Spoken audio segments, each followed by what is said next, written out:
আসসালামু আলাইকুম। আশা করি আপনারা আল্লাহর রহমতে খুবই ভালো আছেন। আমি আল্লাহর রহমতে খুবই ভালো আছি। আমি ক্ষমা প্রার্থী, কারণ আমার বোঝানো এবং কথা বলায় যদি ভুল হয়ে থাকে আমি আন্তরিকভাবে দুঃখিত। তো আজকে আপনাদেরকে দেখাবো Ctrl+F এর ব্যবহার ডাটা এন্ট্রি কাজে। তো ডাটা এন্ট্রি কাজের জন্য Ctrl+F আমাদের জন্য অনেক সাহায্য করে এবং অনেক তাড়াতাড়ি কাজটা করা সম্ভব হয়ে যায়। তো Ctrl+F দ্বারা আমরা কি কাজ করতে পারি, তাই না? তো আমরা এখানে যদি লিখি ফাইবার, FIBER, ফাইবার লিখে যদি আমরা সার্চ করি, বুঝতে পারছেন? তো ফাইবার লিখে যদি আমরা সার্চ করি, তো আমাদের এখানে ফাইবার কিন্তু অনেক জায়গা লেখা আছে, তাই না?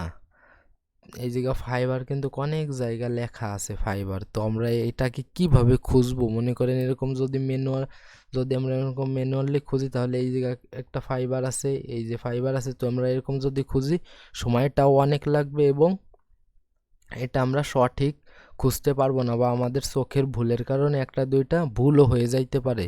এই কারণে আমরা Ctrl+F এর ব্যবহার করব। তো আমরা কন্ট্রোল চেপে ধরে F চাপ দেব, তো আমাদের উপর থেকে একটা শাটার কিন্তু অলরেডি নিচে নামছে। তো আমরা এখানে লিখে দেব যে ফাইবার, FIBER,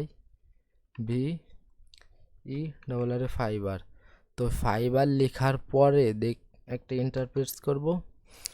তো ফাইবার লেখার পরে দেখতে পাচ্ছেন যে এখানে যেখানে ফাইবার লেখা আছে সেখানে সেখানে আমাদের মার্ক হয়ে গেছে, হলুদ কালি দিয়ে মার্ক হয়ে গেছে, দেখতে পাচ্ছেন? তো আমরা এখন যে নিচের দিকে গেলে আমরা তাকাইলে মানে আমরা সহজেই বের করতে পারবো যে ফাইবার কোন জায়গা লেখা আছে। এইটা কিন্তু অনেক দারুণ একটা ওয়ে, বুঝতে পারছেন, আমাদের ডাটা এন্ট্রি কাজের জন্য।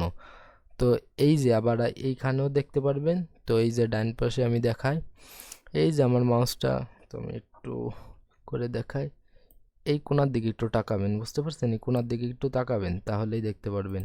এই যে দেখতে পাচ্ছেন হলুদ দাগ দাগ রয়েছে, তো এইটার মানে বোঝাচ্ছে যে এখানে এখানে আছে, তো এই জায়গাটা নাই, দেখতে পাচ্ছেন? এই জায়গাটা খালি, এই কারণে এই জায়গা নাই। এই যে হলুদ যেই জায়গা দেখাচ্ছে সেই জায়গা ফাইবার লেখা রয়েছে।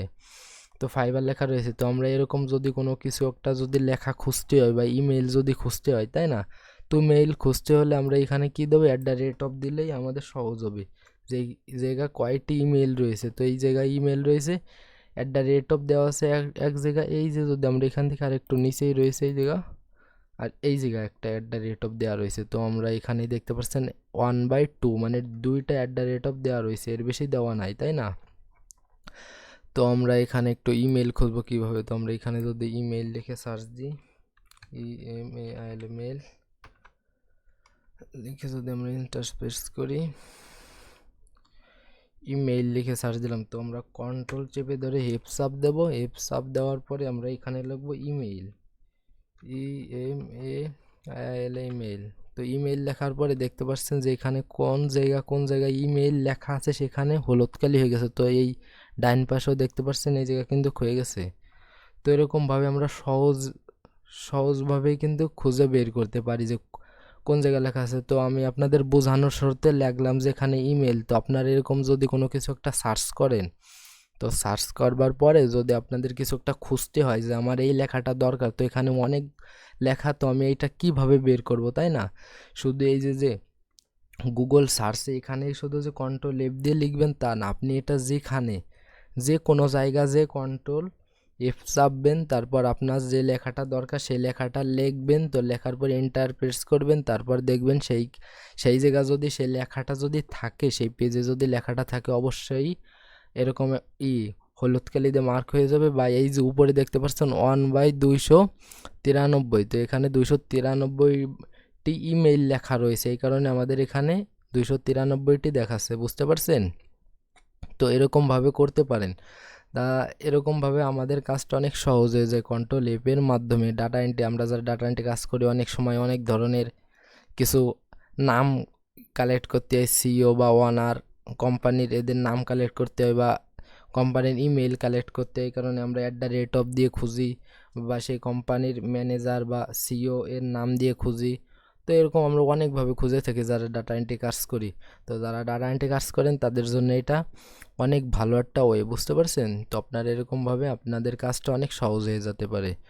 তো আপনাদেরকে এর পরবর্তী ভিডিওতে দেখাবো। তো আমি যদি একটু দেখাই, দেখেন একটু নিচের দিকে যান, দেখেন আমার এখানে কিন্তু অসংখ্য রেজাল্ট এসেছে, দেখতে পাচ্ছেন অসংখ্য।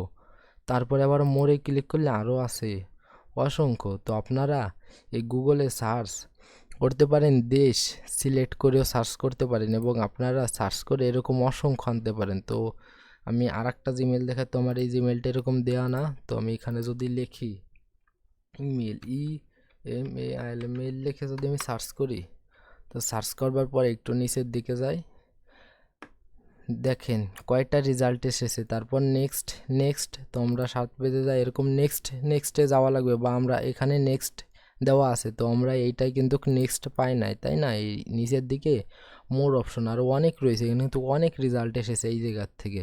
তো এখানে নেক্সটে দেওয়া, তো আর এইখানে কিন্তু আমরা দেশ সিলেক্ট করে সার্চ করতে পারবো না, বুঝতে পারছেন? যদি আমার ইউএসের কিছু একটা দরকার হয়, তো আমি সার্চ দিলাম, তো চলে আসলো আমার বাংলাদেশেরটা, এরকম কিন্তু আসে, প্রায় আসে। তো আপনারা গুগল ক্রোমে কিভাবে দেশ সিলেক্ট করবেন এবং কিভাবে 100 রেজাল্ট আনবেন, তো সেই ওয়েটা আমরা সামনে ভিডিওতে আপনাদেরকে দেখাবো, বুঝতে পারছেন? আমার কথাটা আমি আবারও বলতেছি যে গুগল ক্রোমে যদি সার্চ দেন, মনে করেন আপনার ইউএসের কিছু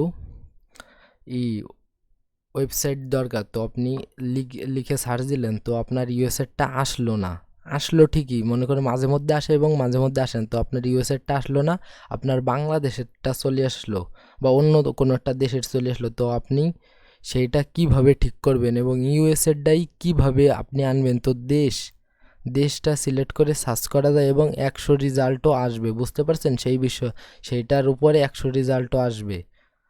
এরকম কিভাবে সার্চ করতে পারেন, তো আপনাদেরকে পরবর্তী ভিডিওতে সেটাই দেখাবো।